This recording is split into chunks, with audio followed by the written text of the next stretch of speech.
They told you the car would give you freedom. But every month, it takes a piece of that freedom back. The payment hits. The insurance rises. The gas tank empties. The tires wear down. The repairs come when you are already stressed. And suddenly, the thing that gets you to work is the reason you cannot stop working. That is the part nobody wants to say out loud. Your car may look like independence. It may look like adulthood. It may look like safety. It may look like proof that you are doing okay. But for millions of Americans, the car is not freedom anymore. It is a monthly obligation with wheels. And the most dangerous part is it feels normal. Everyone needs a car. Everyone has a car payment. Everyone pays insurance. Everyone complains about gas. Everyone acts like this is just the cost of life. But common does not mean harmless. Sometimes common just means millions of people are trapped in the same payment. The car does not feel like a bad decision when you buy it. It feels like a solution. You need to get to work. You need something reliable. You are tired of worrying about breakdowns. You are tired of driving something old.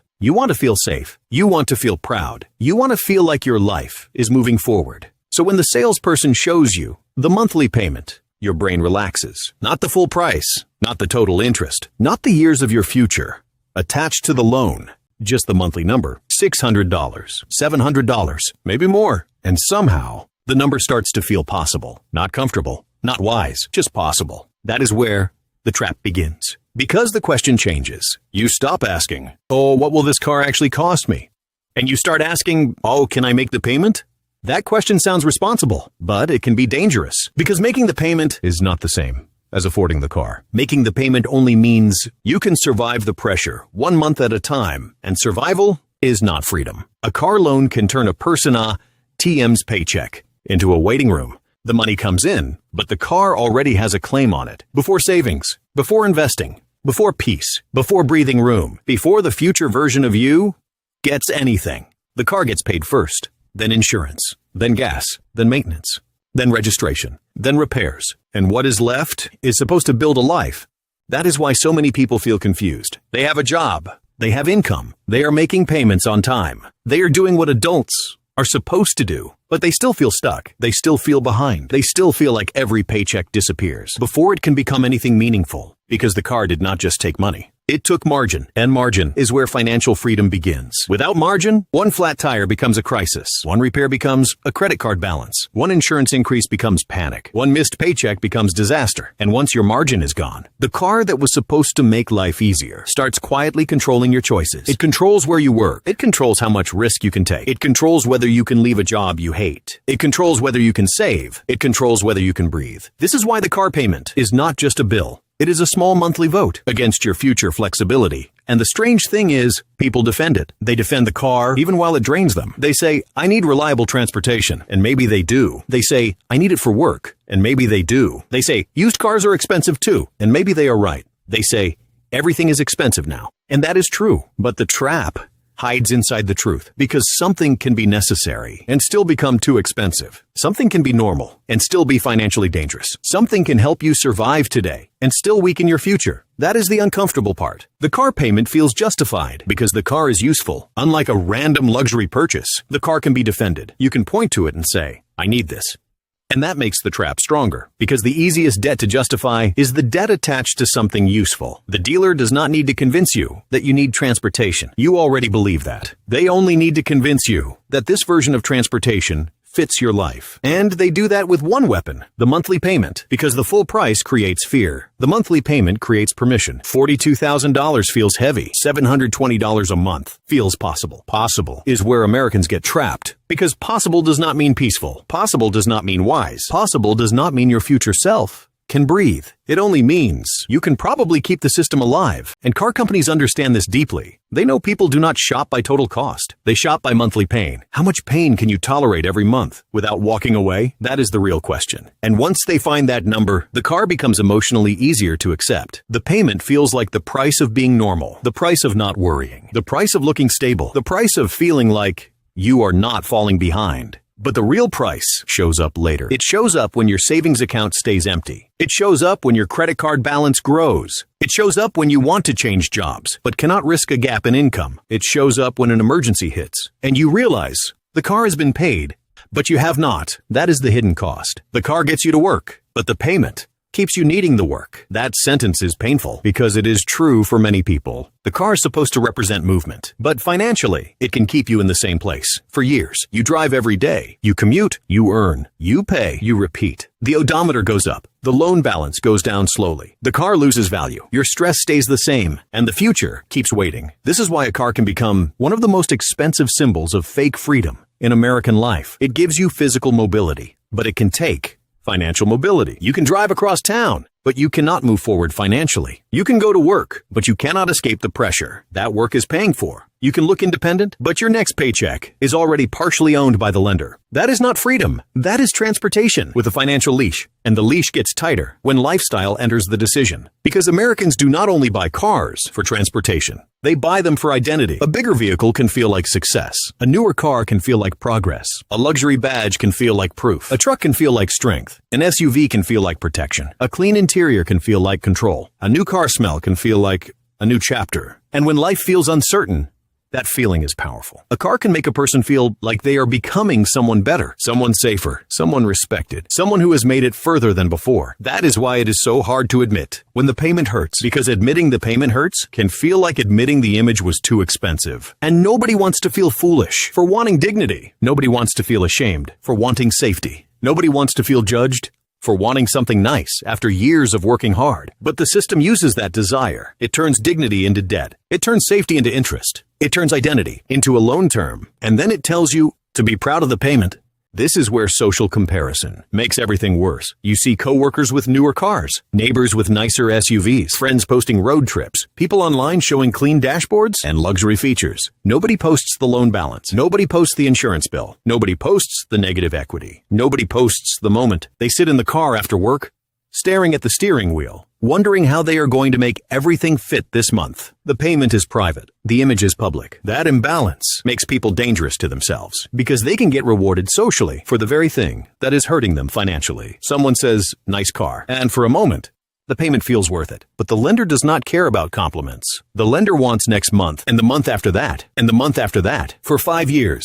6 years, sometimes 7 years. That is a long time to carry a decision made in an emotional moment. And many car decisions are emotional. Even when people think they are being logical, they say they need reliability, but they are also tired of feeling embarrassed. They say they need space, but they are also comparing themselves. They say they need safety, but they are also trying to feel secure in a life that feels unstable. They say the monthly payment works, but what they often mean is, I can survive this if nothing else goes wrong. And something always goes wrong. A repair, a bill, a rent increase, a medical expense, a slow week at work, higher insurance, higher groceries. Life does not stay perfectly arranged around your car payment, but the payment expects you to. That is the cruelty of fixed obligations. Your life can change. Your income can change. Your stress can change. Your family needs can change. But the payment still arrives like nothing happened. It does not care that groceries cost more. It does not care that rent went up. It does not care that you are exhausted. It does not care that you regret the decision. It just comes due. And if you cannot pay, the same car that gave you freedom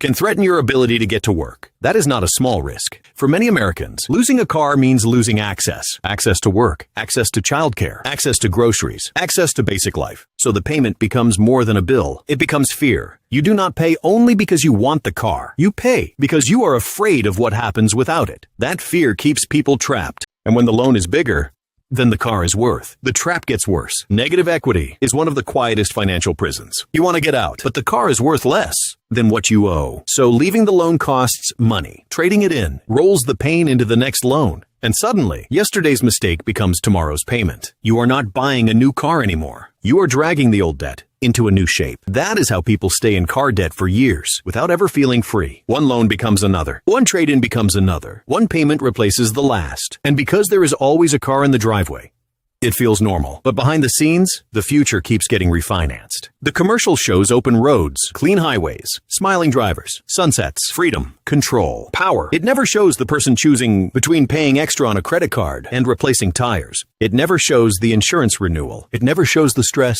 of being upside down on a loan. It never shows the future self paying for a car that no longer feels exciting because the excitement fades but the payment stays. That is one of the most important lessons. Excitement has a short life. Payments have a long one. The first week feels amazing. The first drive feels different. The car feels like progress. You feel proud. You feel upgraded. You feel like your life has moved forward. Then the car becomes normal. The new smell fades. The dashboard becomes familiar. The compliments stop, the payment remains. And now, what used to feel like progress becomes part of the pressure. This is why buying based on emotion is so dangerous. Emotion lives in the moment. Debt lives in the future. And the future has to pay for feelings it may no longer remember. The person who signed the loan was excited. The person making the 36th payment may just be tired, and that tired person is real. That future person is you. This does not mean every car loan is bad. It does not mean nobody should finance a car. It does not mean reliable transportation is not important. For many people, a car is necessary. The warning is not, never have a car payment.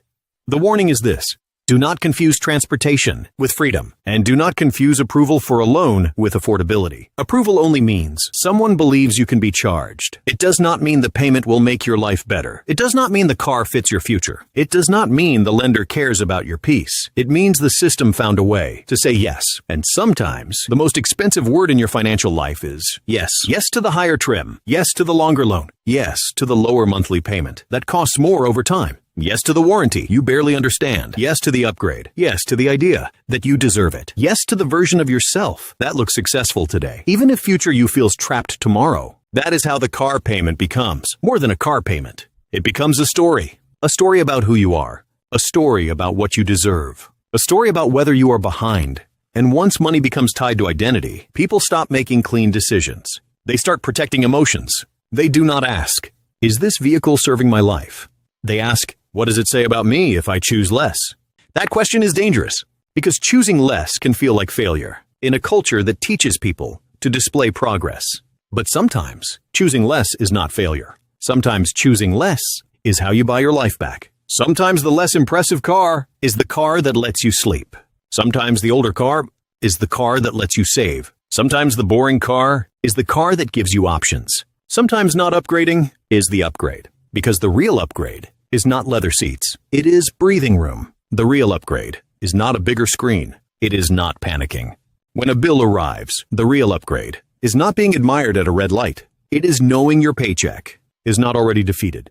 But that kind of upgrade is invisible. Nobody compliments your lower payment. Nobody claps because you kept margin. Nobody sees the stress you avoided. Nobody praises the freedom you protected. And that is why so many people choose the visible upgrade over the invisible one. But the invisible one is usually the one that changes your life. A lower payment can become emergency savings. A smaller loan can become less fear. A cheaper car can become freedom to say no. A car you can truly afford can become a tool again instead of a master. That is what a car should be. A tool, not an identity, not a prison, not a monthly reminder that you bought more life than your paycheck can comfortably hold. The question is not whether your car is nice. The question is whether your car is quietly eating the life you are trying to build. Is it taking the money that would have created safety? Is it keeping you tied to a job you want to leave? Is it forcing you to use credit cards for normal expenses? Is it making every emergency feel bigger? Is it making your paycheck disappear before you can breathe? If the answer is yes, then the car is not just transportation. It is control. And once you see that, you cannot unsee it. You start looking at the driveway differently. You start looking at the payment differently. You start understanding that the car may move fast, but your financial life has been standing still. That realization is uncomfortable, but it is also powerful because the trap depends on you seeing the car as normal. It depends on you saying, everyone has payments. It depends on you believing that being able to make the payment means everything is okay. But everything is not okay if the payment is stealing your future options. Everything is not okay if the car looks good, but your savings are empty. Everything is not okay if the vehicle gets you everywhere except ahead. That is the line people need to remember. A car should get you somewhere.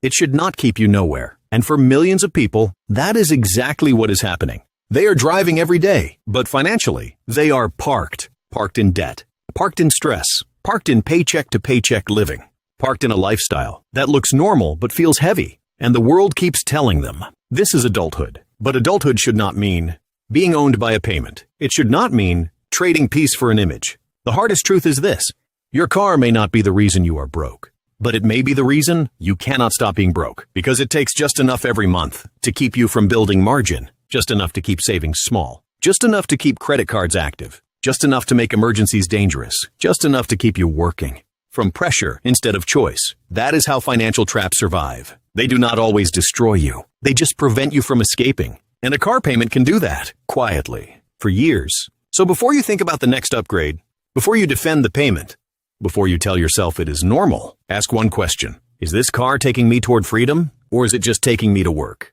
Because those are not the same thing. One moves your life forward. The other keeps the payment alive. And if the car that was supposed to represent freedom is the reason your paycheck cannot breathe, then maybe it was never freedom. Maybe it was just a very expensive way to feel free while becoming less free every month. The real sign of freedom is not a nice car in the driveway. It is a life where your paycheck does not arrive already spoken for. A life where your work turns into safety. A life where your car serves you instead of quietly owning you. So the next time you see your car, do not only ask where it can take you, ask what it is taking from you. That answer may tell you more about your financial life than the car ever could.